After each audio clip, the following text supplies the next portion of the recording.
Welcome back, everyone, to our last open mic of the season. So glad you're all able to join us. It's almost the solstice, which is pretty cool, moving into a new season. And here we are. So I think I'd like to have Chris share first, if you're up for that. Okay. Let's see, which one am I going to do? I'll do this one called Summertime Smile since we're hitting the solstice. Okay. Summertime Smile. These are all the days we have, you said, showing me the calendar on your phone. You swiped through week after week and month after month, blank pages with the numbers printed in bold blue lettering. We have all these days together, all the days. This is how much time we have. Then you gave me that summertime smile. You were born on the first day of summer, and you'll always carry that with you. That smile, that sunshine, it's one and the same. See, there's this warmth that emanates from you, that radiates from your face when you smile. That's summer. It's an endless summer day. It's the sun shining down through the branches of an elm tree. It's the sand on the beach that warms you after the water. It's a bike ride to the park. It's a game of baseball on a Sunday afternoon. It's a beer on the porch after mowing the lawn. It's the sparrows eating the gnats. It's the buzz of the mason bee. It's a truck with a load of mulch parked on the side of the road. It's the road. It's the trees. It's the sound of bare feet on packed earth. It's a red brick in the tall green grass. It's the crunch of a gravel pathway through a vegetable garden. It's the latch on the garden gate. It's a smooth, cold stone in a riverbed. It's the water. It's the mud. It's the shore. It's a hummingbird on the honeysuckle. It's a yellow bookmark in a blue book on a blanket in the grass. It's the paddle of a canoe. It's the ripple. It's the current. It's the starfish in the tide pool. It's the pail. It's the shovel. It's salted popcorn in a red and white striped bag at the park. It's the crunch of the Cracker Jacks. It's the slow drip of an ice cream cone. It's the clink of the ice in the tall, cool cylinder of a glass. It's the tire on the hot tar. It's the tire hanging in the shade of a tree. It's the creak of the rope. It's the knot in the tree. It's the shade. It's the crack of the bat. It's the cheer. It's the slide in the dust. It's the home team's score. It's the dust blowing in the hot breeze. It's the dust. It's the breeze. It's the quiet of the forest. It's the blackberries. It's the creak of the saddle. It's the soft footfall of the horse. It's the mane. It's the reins. It's the rain. It's a smile from a beautiful girl in summer. It's the summer. It's the smile. It's your summertime smile. It's you.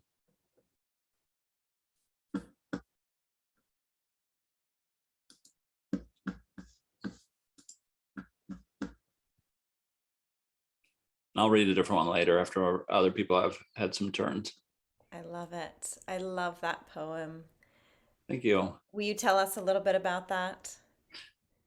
Yeah, Michelle doesn't want me to tell you about it. Just a Her little birthday bit. is she's born on June 21st, so she's got the first day of summer birthday. So I wrote that for her birthday a few years ago. It's lovely. I love it. It's such what a sweet gift. And happy birthday in a couple of days. Yeah, she's almost her birthday. Yeah. Thank you for sharing that, Thank Chris. you. Yeah. Okay. Sylvia and Liz, do you want to go next? Okay.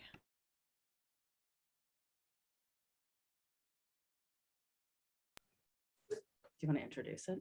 Oh, okay. Totally forgot about introducing it. So this song is Once I Had a Sweetheart. It's a traditional song, meaning nobody really knows who wrote it, from England by way of Appalachia. And this particular arrangement is by Stephen Hatfield, who was a kick.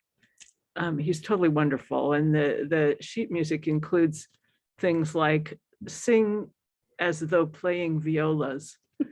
And then there's lots of little notes like, there's a point where you're supposed to, he says, he has a little note at the bottom that says, this is the emotional climax of the song. No fainting, please. Anyway. How can you hear us okay? We haven't done this setup before. It's okay? All right. Shall we? Yeah. Okay. Bear with us. This is kind of new configuration and we don't do this singing in person very often. Once I had a sweetheart, but now I have none. Once I had a sweetheart, but now I have none. I've none. He's gone and leave me. He's gone and leave me. He's gone and leave me to sorrow and moan.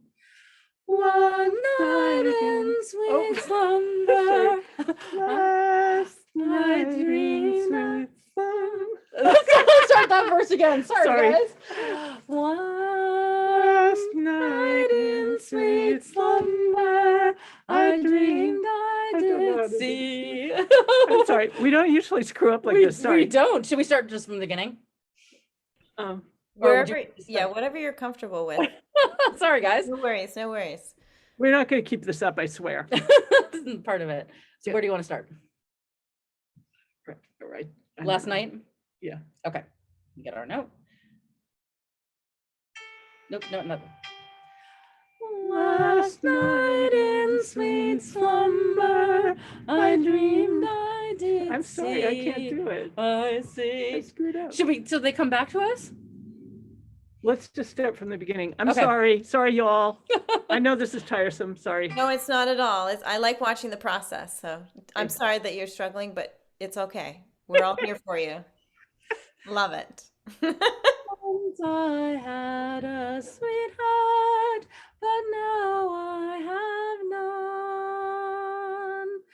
Once I had a sweetheart, but now I have none. I've none. He's gone and leave me. He's gone and leave me. He's gone and leave me to sorrow and moan.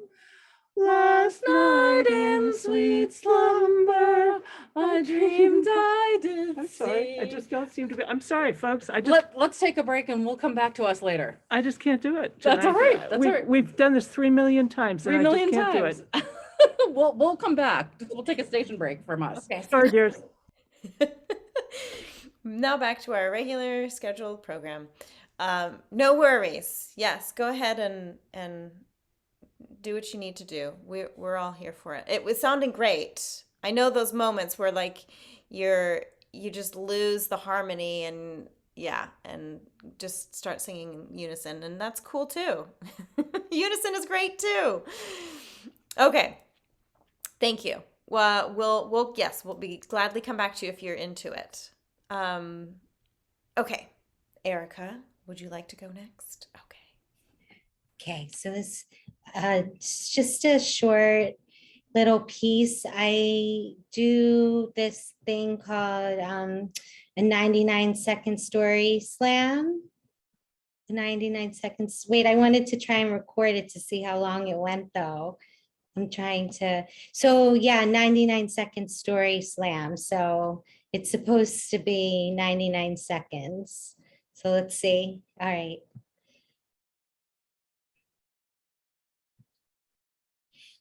My father's mother, Edith, chain smoked Benson and Hedges ultralight deluxe 100s. And she had like one of those deep smoker voices, and the end of the butts were always stained with her poppy orange lipstick. She gave me my first alcoholic beverage when I was 7, Crown Royale. My father hated her. She was mean. When he was a child, she put him on amphetamine diet pills, and he said he blamed her for letting his dog out loose and run away. We spoke to her and my grandfather on and off over the years, mostly off. But on some occasions, my father would try to reconcile his hatred for them. My mother would say that it was a bad example that he was setting for me and my sister. Once, Edith, my grandmother, gave me a bath and scrubbed my knees with a Brillo pad with Ajax because I had dirt on it from playing outside. That same so I'm 7 years old. It's a rare time that they're over at our house having dinner. I was 7. I always tried to get my narcissistic father's attention, always coming up with plans. He was like a gross guy, like the type of guy who thought farts and burping was hilarious. So I stood up on my chair at the dinner table. I grabbed the bottle of Diet Pepsi and I took a huge swig and I announced, "This is an imitation of Donald J. Blumfield, my dad." And I proceeded to burp really loud and long. Edith grabbed me from my chair. She dragged me to my room. She told me that I couldn't come out until she said so. So I'm in my room and I'm so mad. I'm like so mad. And I decide, all right, I know what to do. So I go out back into the dining room. I walk right up to her. I look her in the eye and I say, "If you ever put your hands on me again, I'm going to take you by your bony arm and swing you around and around and around till your bony ass lands in Alaska." And that pretty much sums up how I've always been and remain to be when someone messes with me. Okay, that was much longer than 99 seconds, but that's okay. I can trim it. Thanks. Oh my gosh. I love it. So that how long it was much longer than 99 seconds? Well, it was like a minute over, but I was going kind of slow and I don't have it memorized yet. So it was 2:49. And I think 99 seconds is what, 1:39? Is that what it That is? was yeah, sure. Yeah. Yeah. But there's places to trim and I can go much faster. So yeah. Is that the first time you've read it in front of anybody or recited it in front of anybody? Yeah. Yeah, I mean, I had like bits and pieces from some writing exercises in a writing group that Vicky and I do together. But today I kind of was like, all right, let's try and meld these and shape it into a 99-second story. So yeah, it's the first time. It's a good story. Yeah, it works. It totally works. Do you feel like you know where you could cut spots? Yeah, I think I make the point that she's mean and that maybe the Ajax could maybe be too extreme, like it pushes people out, like because it sounds really like no more wire hangers. I don't know. But I think that I made a lot of points that she was mean, and maybe I can just pick like 2 of the strongest ones and just, yeah, I think that could do it. And I think my pace could go faster too, just once I have it memorized. Nice. Thank you you. for sharing. Yes, thank you. All right, Vicky, would you like to go next? Okay.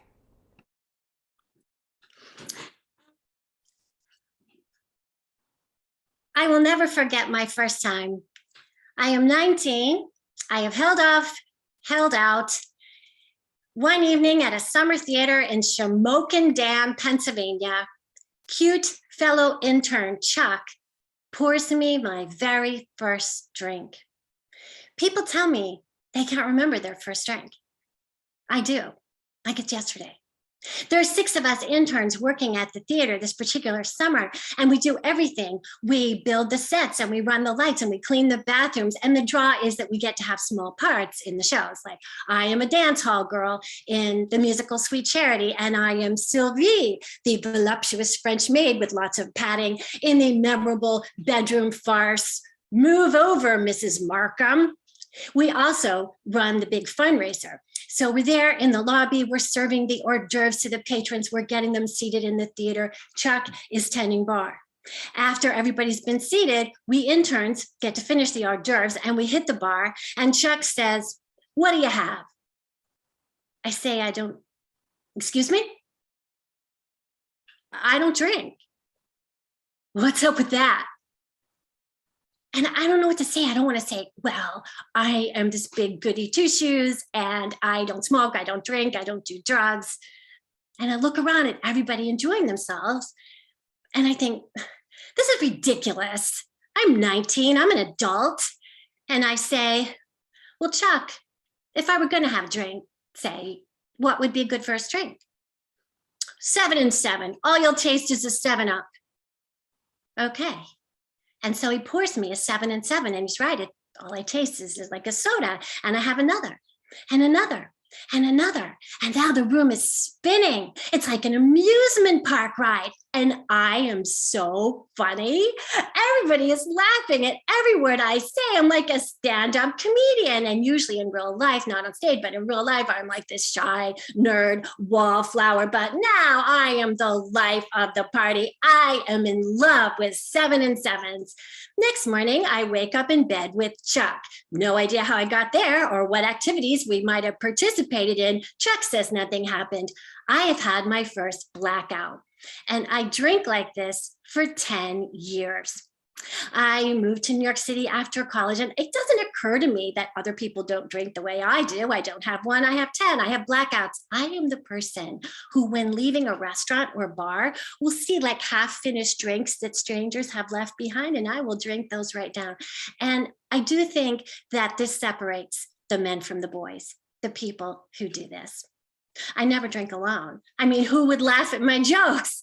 Boyfriends come and go, and they always stay sober all evening. They make sure I get home okay. And I think that I amaze them that I can drink so much. It never seems to me I have any kind of problem, even though my dad and 2 of his sisters and a lot of my cousins are all alcoholics. I mean, I never drink at work. I never miss work. I never have a hangover. So it's 10 years in, and I'm dating a guy who's pretty assertive. I mean, he has sold a couple of television scripts, and he has a side hustle, an obsession, really, the track. He's been going to the track since he was a kid, harness horses. He bets on the animals, he owns some of them, buys and sells. I am pushing 30, and I think this could be my last chance, this guy. If I want to get married, I better make this relationship work. So this guy asked me to the Horseman's Ball in Boca Raton. Black tie. So he's packing the tuxedo, and I go to JCPenney and I buy this black taffeta dress that I think kind of looks expensive. And I pack my favorite dancing shoes, and we fly to Boca. And the hotel is palatial. It's gold. It's very Trumpian, as we would say now.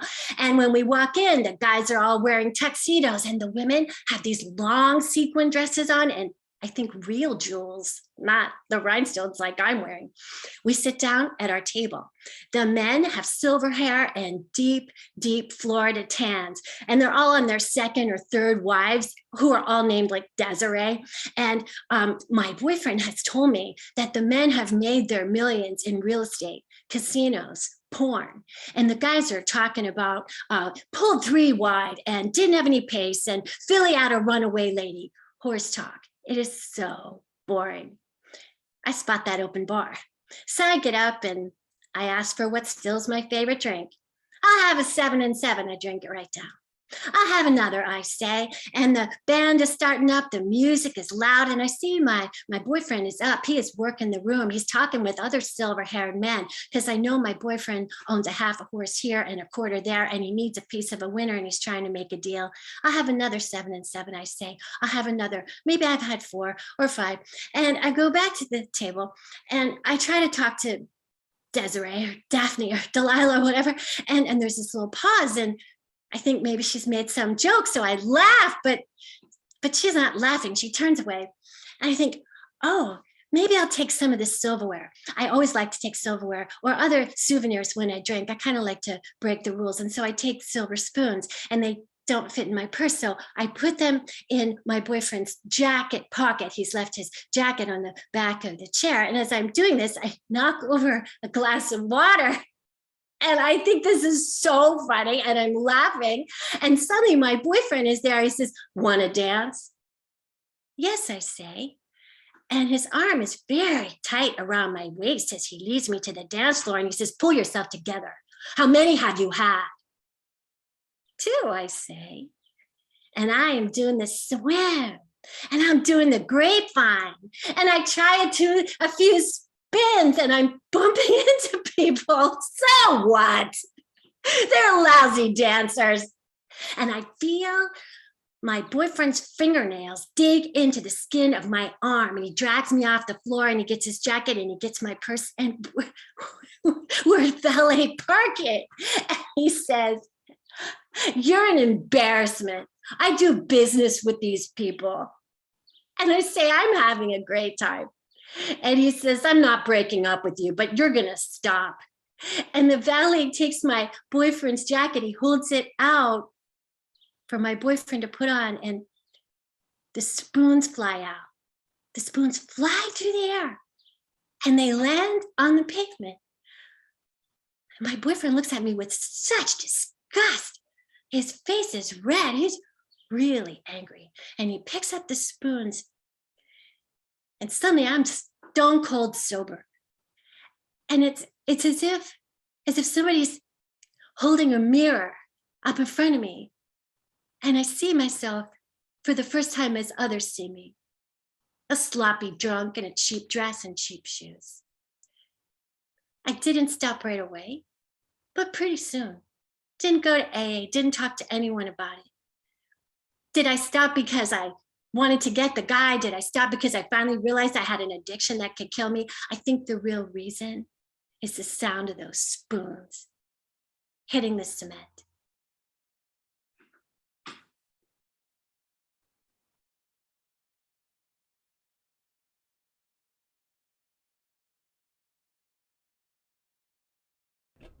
Thank you, Vicky. That was intense. Wow. That have you read that anywhere else or performed that anywhere?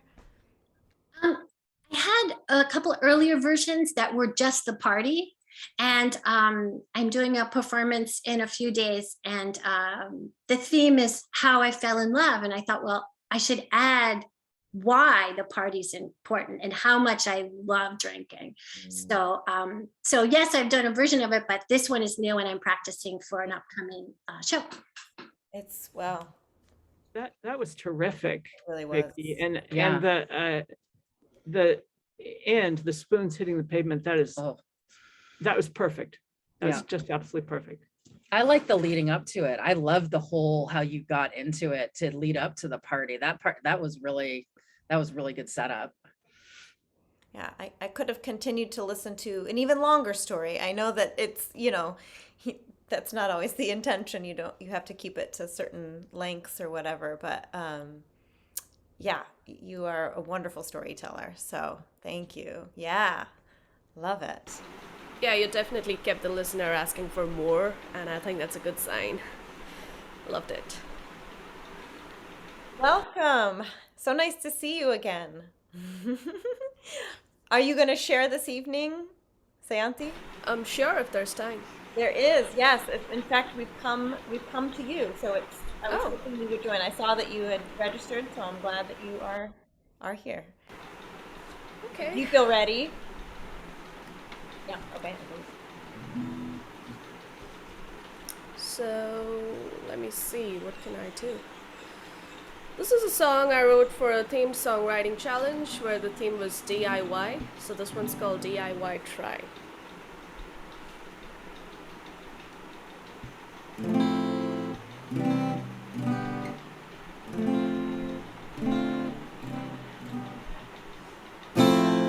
Got a DIY want it done right, will you bite the dust or make it fly? Do it, DIY. When you're on the road and hit a wall, do you scale it or trip and fall? Go around it or sit on the ground for someone to come and tear it down? Who'll mold the grass growing under your feet? Who'll cheer you on as you take the lead? Are you gonna keep waiting for him or pick it up and do it yourself? Do it yourself. Gotta DIY. If you want it done right, will you bite the dust or make it fly? Do it, DIY. Gotta DIY. If you want it done right, don't try. Just do it, DIY. Sit at home, you'll be handed the dream. Might be handed in file 13. If you really want it, go get it. Or you could sit back and call it quits. No one wants it as bad as you do. Who you gonna ask to paint the sketch you drew? Do you wanna count on somebody else? Or will you go and do it yourself? Do it yourself. Gotta DIY. If you want it done right, will you bite the dust or make it fly? Do it, DIY. Gotta DIY. If you want it done right, don't try. Just do it, DIY. Who's there to wait on you? Who's gonna paddle your canoe? Who's gonna kickstart the rhythm? Who's gonna set the wheels in motion? You.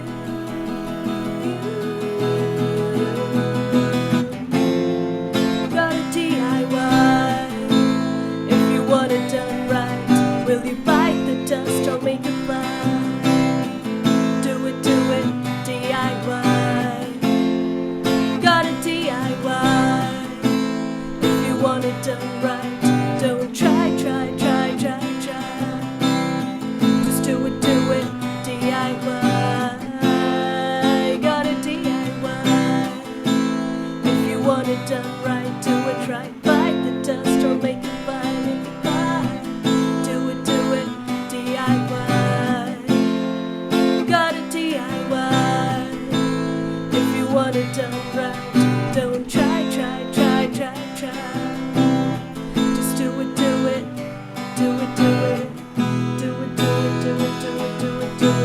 DIY.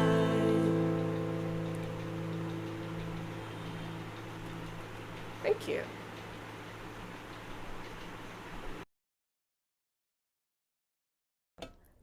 Fun. I like it. So that was meant to be, you said like a theme song, is that right? Yeah. So I do this themed songwriting thing every month where we get a word and we're supposed to come up with a song that has something to do with that word. Okay, right. So I was imagining like theme, like for a TV series or something like that. Oh, not really. Different kind I of. mean, it could be. Could be. But yeah, of course. They are popular. DIY television. Right. Yeah. Cool. That's fun. Are you still planning on relocating to? Oh yeah. I'll be moving on the 25th of July, about a month from now. I was telling Vicky, are you from Los Angeles? Because I see that in your name. Oh, pretty and cool. And Erica too. Oh, would love to meet both of you in person. Absolutely. There's Vicky's kid is a musician, and then we do lots of storytelling. Some storytelling shows are starting. So, so yeah, we can figure it out. Absolutely. Look forward to meeting you. Well, thank you. Sylvia and Liz, do you want to try again? Come on again then.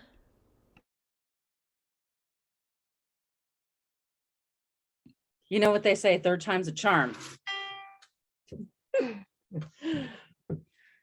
Once I had a sweetheart, but now I have none.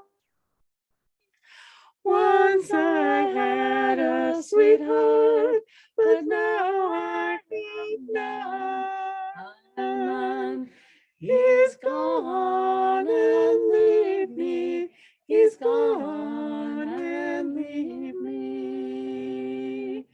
He's gone and leave me to sorrow and moan.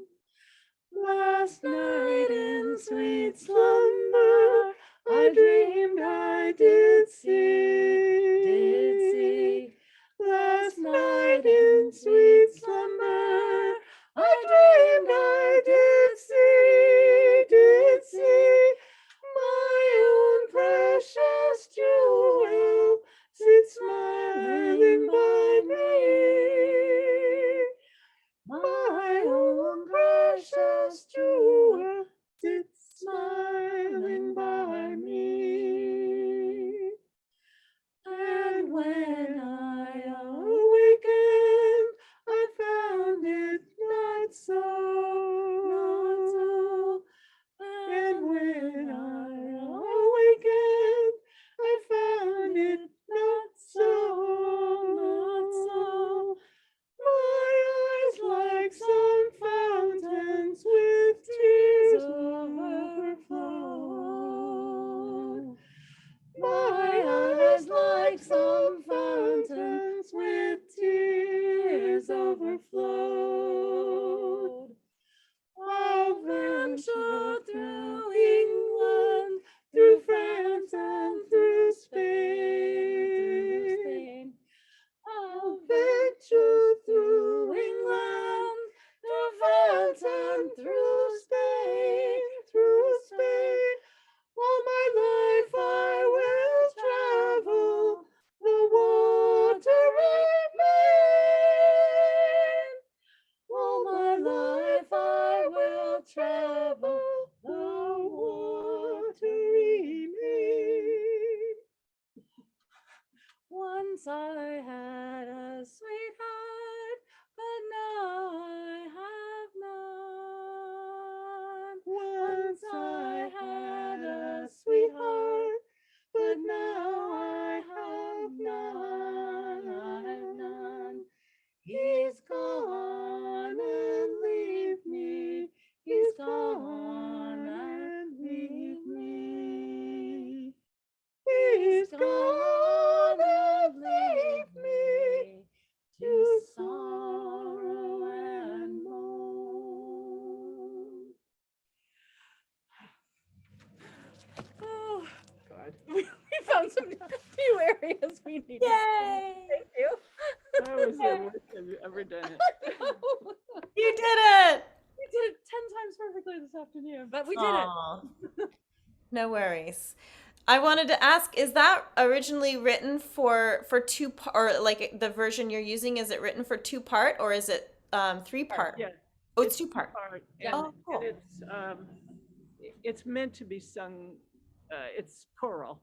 It's meant to be sung by a choir, but Yeah. but just 2 parts. Wow. Cool. So Yeah. Well, thank you. And I forget, can you say again who the oh no, you said it was a traditional. it's Yeah. traditional, but the arrangement is by Stephen Hatfield, who is Okay. he's fabulous. Okay. And you can find, like, I think Joan Baez did a version of it, maybe. Yeah. There's some versions from like the 70s. Mhm. Has that folksy feeling. Yeah. Well, I'm so glad that you shared it and that you came back around and Yes, that's the important thing. We you got did that. it. You did it. Yay. Yes. Thank you. All right, let's do another round robin because I think a few people had more to share. So, Chris, did you want to? Did you say you had something else to share, or did I make that up in my head? Well, I do. I mean, I'm doing reruns because I haven't written much lately. I wanted to write some new stuff for tonight. but I think it'll be new to half of the people, at least half of the people or more here. So I've got 2 short things to read that are just like a minute or so each. Yeah, is that all right? That is just fine and dandy. Okay. All right. Here's the first one. I used to feel like Samson. I was young and strong and felt favored by the gods. My hair was dark and long, and I was fierce in my youthful stupidity. And I judged, and I was judged, and I erred, and I was treated unfairly.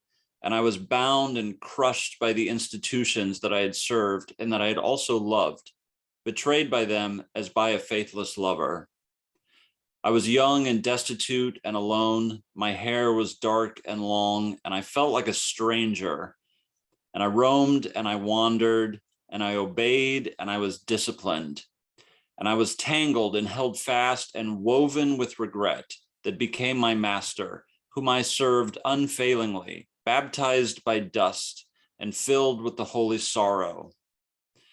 I used to feel like Samson. I was stripped and given the clothes of an old man. My hair was gray and long, and I was weak in my stupidity. And I had a wife, and I had a lover named Delilah. And I held her, and I was held strongly by her. And I was shorn clean by scissors that I gave her myself, that I asked her to wield as I gazed at her in the dull moonlight, breaking my covenant by my own free will.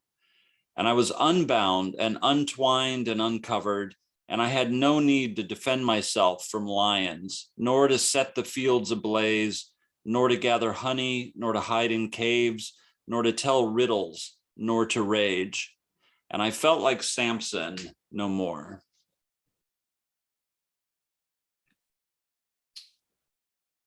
And the next one is Ode to an Old Man. It's 2 a.m. and the old man is banging on my door again.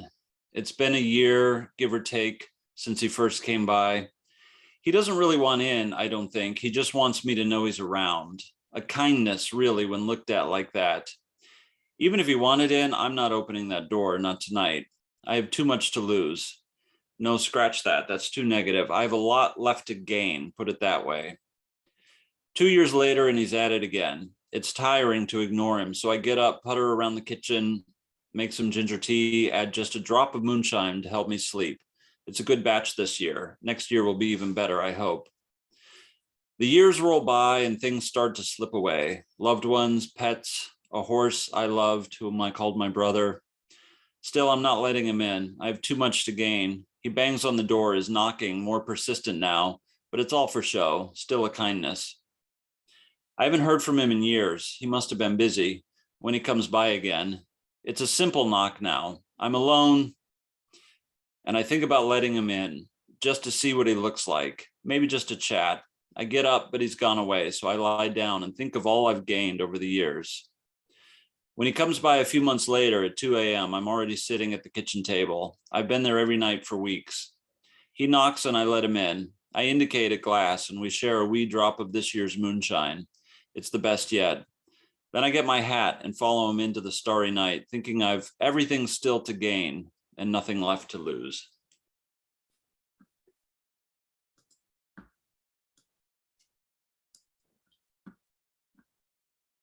Thank you. Yeah, I don't remember hearing those before, but Oh, okay. maybe a Maybe a long time ago. really long time Yeah. ago, but it's not forward in my mind, so I'm glad to hear them again if I have heard them before. Um, I wondered about the Samson if you can relate to um, if it's somewhat about you. A Knowing little knowing bit. what you Yeah. used to look like back in the day. Yeah. Yes. I mean, I didn't know you then, but Yeah, you didn't know me back in my 20s, but I did. I had like hair down to here in the 90s. I was the grunge guy, but yeah, yes, I can kind of relate to that anyway. Yeah. it's okay. It's okay. Yeah. It just made me think about a picture of you that I've seen with your nice long dark hair, your long dark Yeah. locks. But I think it's more too about just like a feeling of youth and strength and, different changes in life, but also not having to feel like that later, like not being bound by certain things that you thought you were bound by. So, yeah. And the second piece I wrote, I was sick. I was like lying in bed with this fever, and I was like, it just started like saying this thing, and I like in my head, and I grabbed some like a receipt or like some piece of paper that was by the bedside stand. And I was kind of just scribbling it, and I like the next day or 2 days later, I read it, and I was like, oh, that's pretty good. Like I was kind of like in this weird fever dream, and I wrote it, and I was like, oh, I kind of like that. I changed a couple little words, but yeah, it all came out in like one big blah like piece, So interesting. So Yeah. so anyway, yeah. I like it. The purging of the illness and Yeah. into the page. Yeah. The page. Well, thank you. Thanks for sharing. So our return back around. I think, Erica, did you say you had something else you wanted to share? This one actually is 99 seconds, I Cool. think. Okay. In the midst of a bipolar disorder mania, I quit my concierge job at this high-end hotel, and I began wandering the streets day and night, barefoot in my kimono, telepathically communicating with the sun and moon. Mania begins beautifully, like being inside a Van Gogh painting, but psychosis, the not eating, the not sleeping, the confusion and agitation takes its toll, like being ripped from earth, trapped in the pages of Dante's Inferno. My friend of 15 years, Alice, has left me a number of messages, which I have not returned. She went out looking for me in my Los Angeles neighborhood, and she finds me filthy, layered in the soot of the city, smelling like onion and trash. And I'm lying down in the middle of traffic. She convinces me to go back with her to her apartment. Alice makes me chamomile tea with honey. She runs a bath, running the water till it's perfectly warm. She lathers a sponge and gently washes my body, carefully cuts and cleans under my fingernails, and tenderly shampoos and combs my matted hair. She treats me like I am her treasured child, because that is what you do for sick people that you love.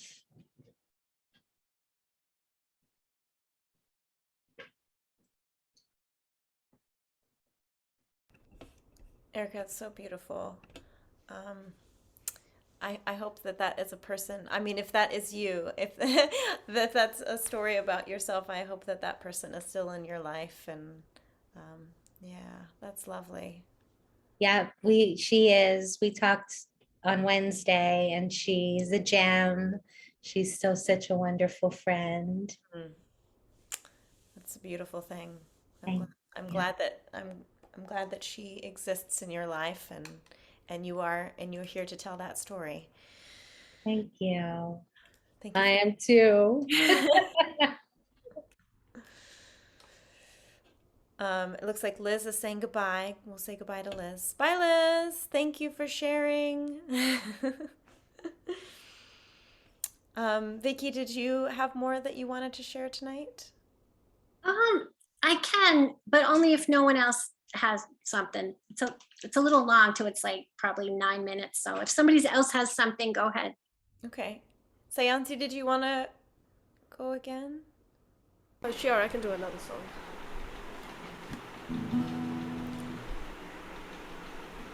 This one's called Talking Stage. This was for another theme songwriting thing, so I get a lot of songs out of these themed challenges that I do. And the theme here was Gone, but then the song isn't so much about gone. The word appears in the song, but it's actually about, something else.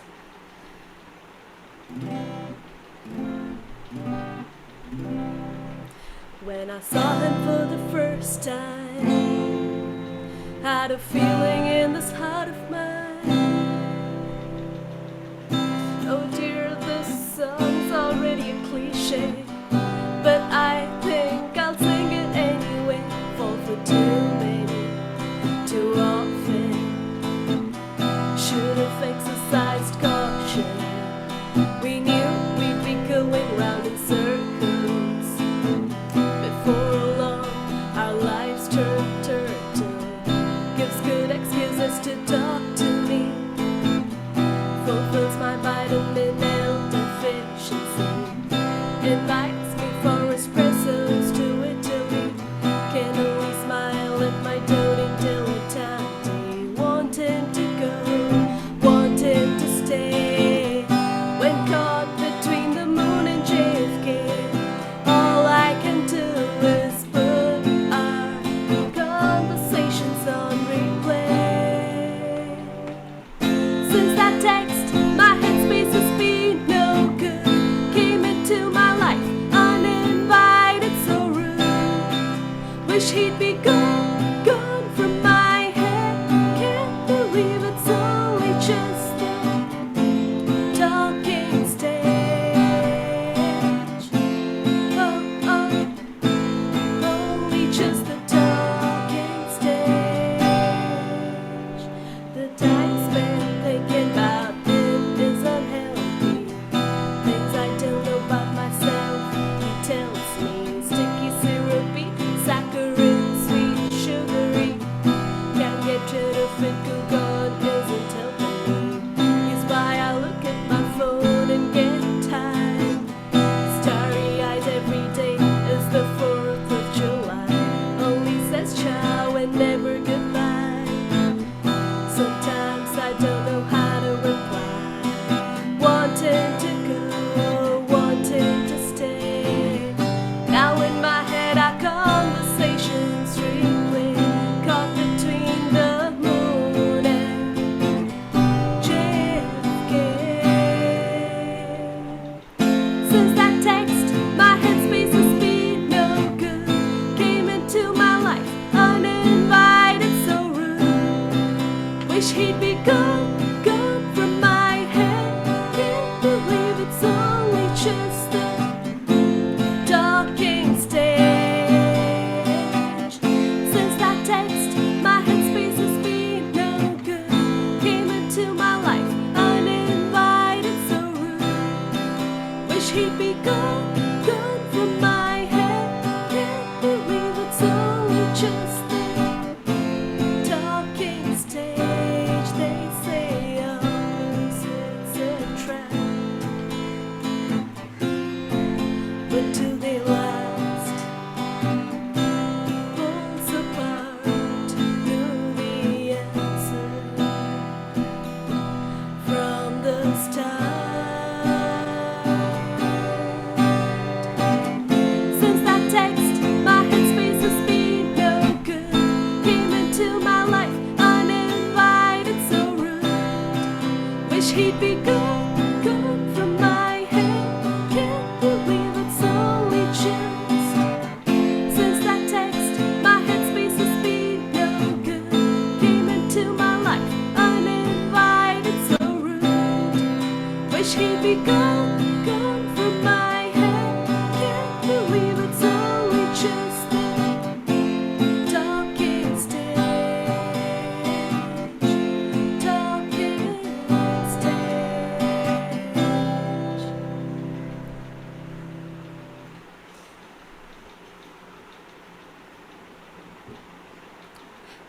Thank you.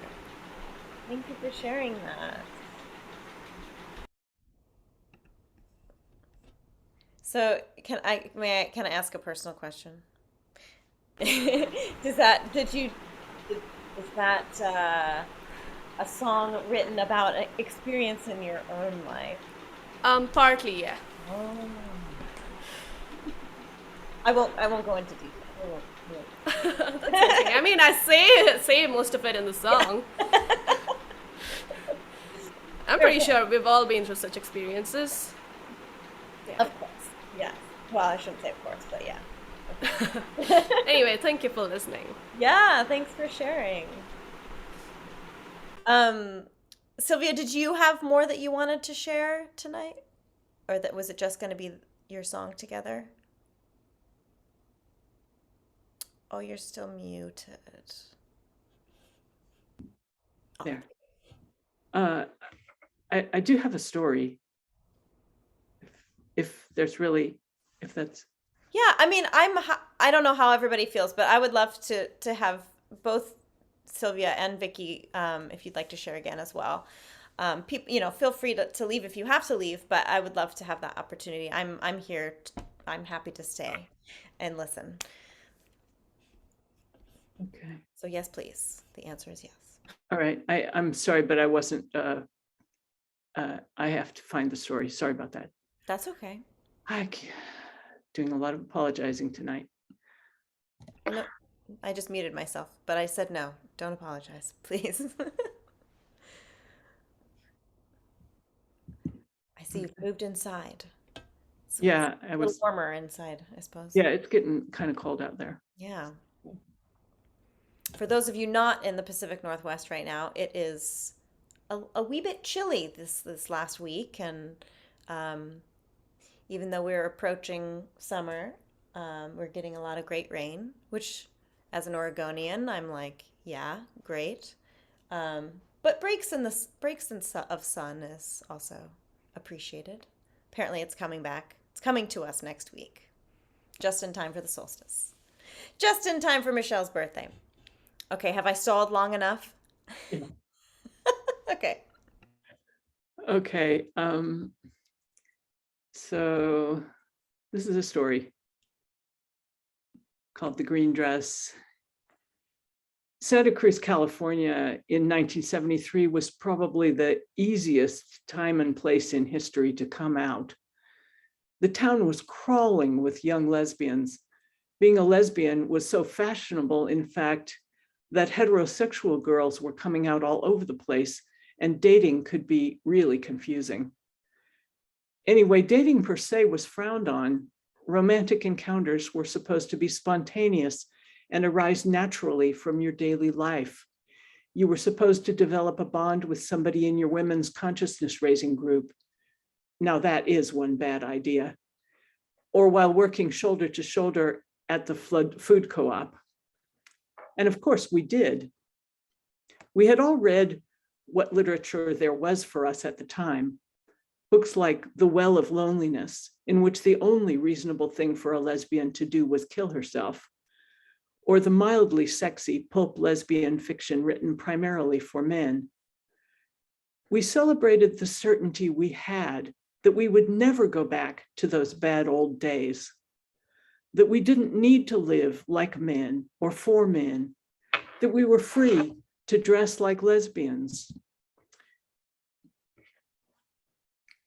which meant always androgynously. Our jeans were loose, our shoes were sensible, our hair was short, but not too short, and we wore no makeup. My secret problem was that while we were free to dress that way, we were not really free to dress any other way, and I kind of wanted to. A group of us once took a field trip to the women's roller derby bar up in Hayward to gawk at the old-fashioned working class butches and femmes, and then we could tell each other afterward how much better our lives were now. We opened the door and peeked in. Dim yellow light streaked the rich wood paneling and brought out the sparkle of the bottles behind the bar. There were roller skates and trophies displayed back there too. The butches wore immaculate suits and silk ties, and their hair was cut very short and combed back. The femmes had long, gorgeous hair, clinging dresses, and high heels. There was one butch in particular that caught my eye. In retrospect, I'm thinking she looked a lot like K.D. Lang, or maybe that's just my memory playing tricks. She had taken off her jacket and was slumped elegantly on a bar stool, speaking almost into the ear of a dark-haired woman in a lime green silk dress. The femme laughed. The butch smiled, and her cheekbones caught the light. Our little group stood awkwardly near the door for a few minutes, And while the customers and the bartender all simply ignored us as if we weren't there, and then we left. On the ride back, my friends hooted with laughter at the way the bar's customers were aping old-fashioned sex roles. They congratulated each other on having escaped from that whole oppressive world. I kept quiet. I had liked the bar. I was glad we didn't have to dress up that way all the time. I liked to wear jeans and a t-shirt sometimes, but I really wished I could grow my hair long, wear lipstick, and put on a skirt sometimes. If I did, maybe a butch woman with beautiful cheekbones would put her arm around me and whisper something in my ear. If I did, I would lose all my friends.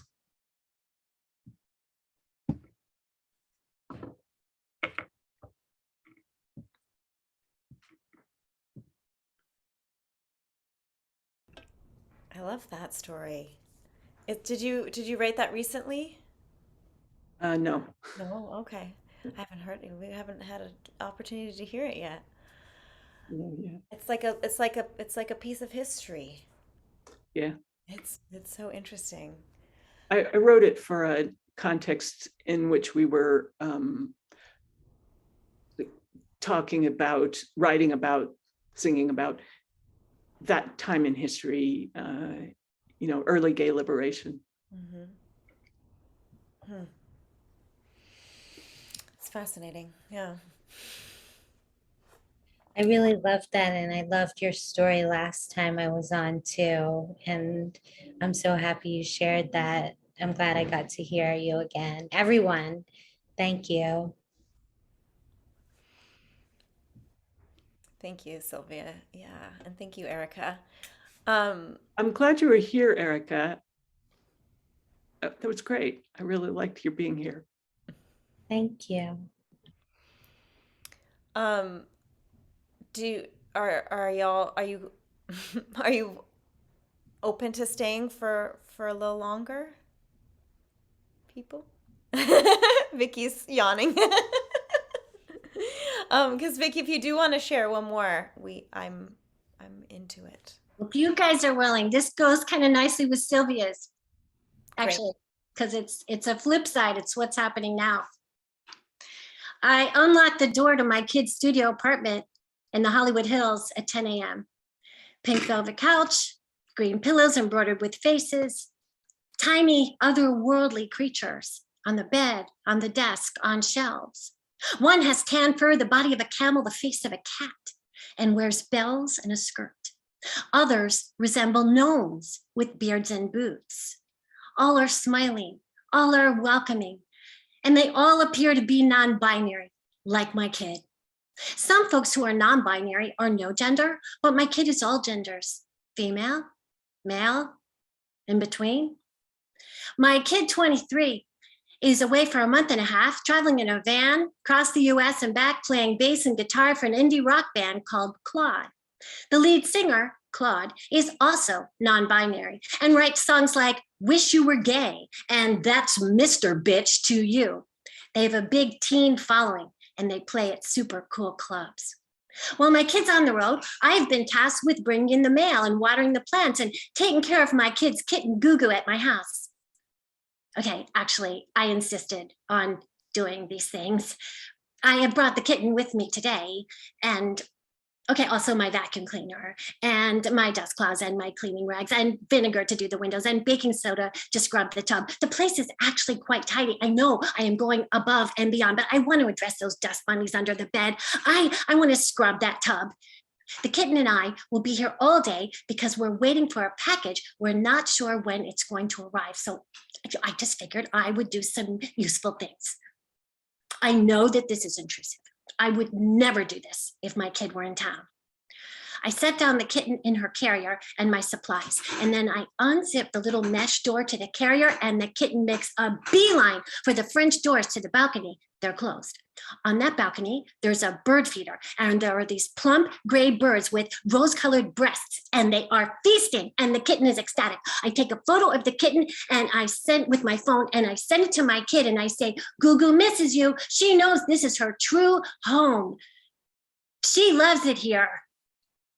I say Gugu, I mean me. I put lunch for the kitten and me in the refrigerator. Then I get my phone and I look to see where the kids are on the tour route today. Last night, they played the Marquee Theater in Denver, and today they are headed for Salt Lake City on I-80 through Wyoming, a red state. Don't stay too long at a rest stop, I think. Utah is also a red state, but Salt Lake City is the 10th gayest city in the United States, a safe haven. Yes, I looked that up. I begin dusting. I take down a bearded pixie in a white dress from a high shelf, and I cradle him, her, them. I take down a photo of our family, my late husband, my kid's dad, and me and my kid when they were 3. My husband died 10 years ago. He would be so proud of our kid playing in a band, playing the bass he bought for them when they were 12, playing his guitar.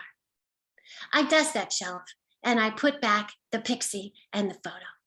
I continue dusting. I do the windows, I do the tub, I vacuum. I am careful to put everything back just as I found it. I don't want my kid to notice anything different when they return.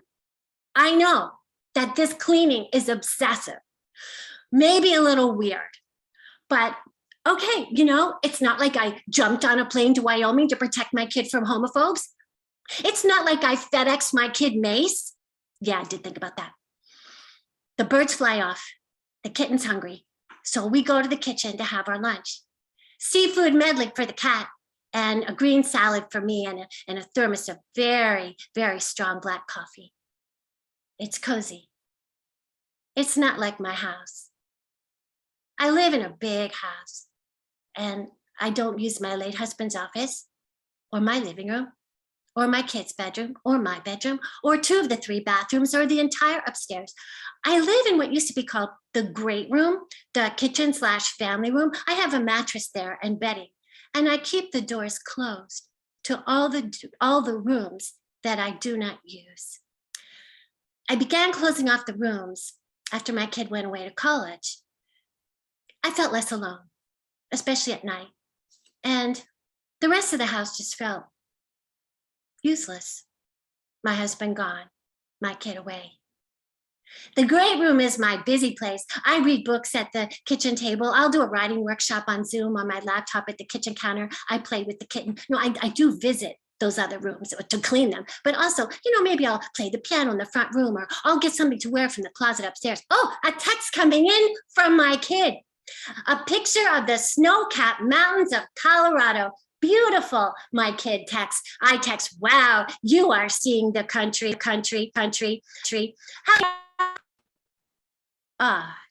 Good. I text back. I'm here now. I'm so glad you're there, Mom. Thank you. Me too. I make a cup of chamomile tea. I light a camellia-scented candle. I sit in the pink couch and I look out the window at the Spanish-style orange tile roofs of old mansions. Rudolph Valentino once lived near here. Marie Chevalier, Betty Davis. The kitten sleeps on my lap. 4:30, there's a knock at the door. It's the mailman, and he's got that package. And it's from Lithuania. I text my kid. They say to open the package and text them a photo of what's inside. So I open the package from Lithuania, and inside is an unusual doll. Pear-shaped body like a pincushion, no arms or legs, ears like a rabbit, a human face with extraordinarily red lips. Non-binary for sure. I take a photo of the doll. and I send it to my kid. And I hold the doll as I would my child. I set the doll on the lime green nightstand, and I think, when my kid returns, we'll have tea here in the apartment. And my kid will tell me a story or sing me a song about life on the road. And then they'll say, "What about you, Mom? What have you been up to?" I'll say, "I've been busy."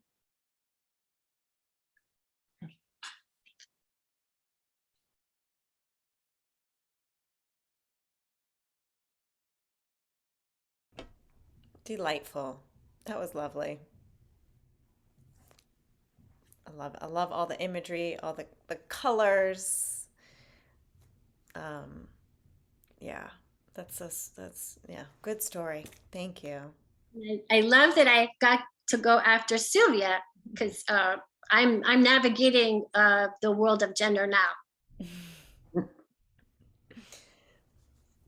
It is so different too, you know. I mean, I wasn't around in '73, but I imagine it was like Sylvia, your experiences and at that time period versus what's happening in our current decade and how folks are relating to one another differently and identifying differently, and I don't know. It's similar probably, but in a new way.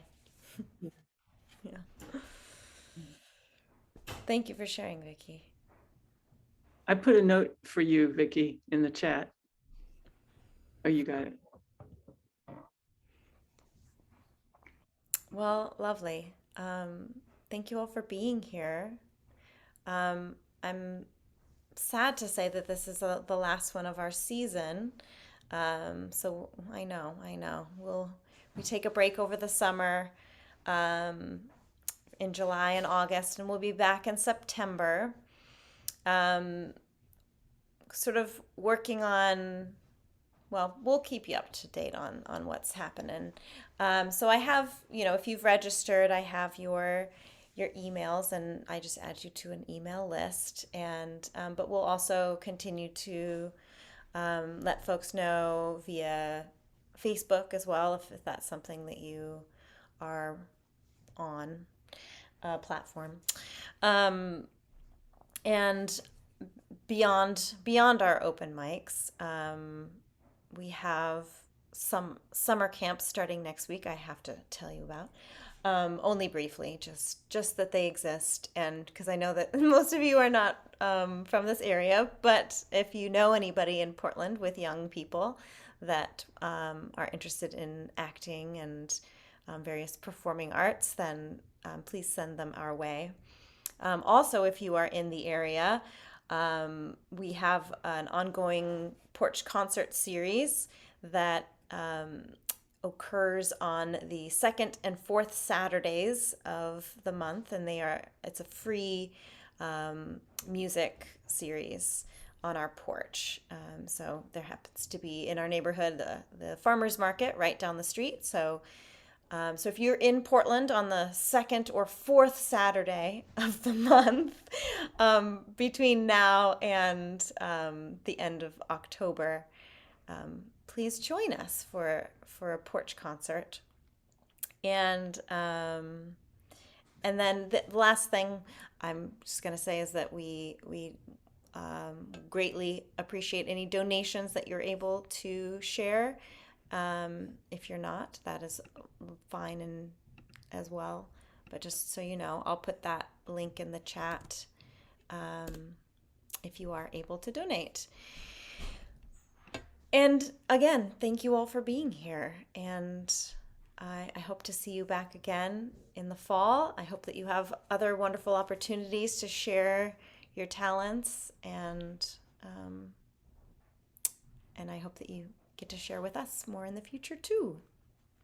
And we'll put this on our YouTube channel, and we share it on our Facebook as well. So when we're done tonight, it'll probably go up next week or so. But yeah, that's it. Christina, thank you for this whole season of open mics, which are such an enormous, wonderful service to us who like to do that. I'm so glad. I love hearing everybody's stories and their music, and it's been fun. And I, like I said at the beginning, I love that people are joining us from other places than just Portland. Yeah. Like that our reach has gone beyond our little neighborhood. So that's pretty fun. Yeah, I told Vicky, I was like, oh my gosh, I met the nicest group. You have to come. So, Aren't all open mics like this? Isn't everybody like this? Come on. I mean, we have met a lot of nice people, but like this vibe was, I just knew was very us. Like, enjoyed it. Everyone was really warm and had interesting things to say and supportive. And you're like such a good host. You make it like really safe and comfortable. So, thank you. Okay, thank you. Thank you for saying so. That is true. Yeah. All right then. Okay.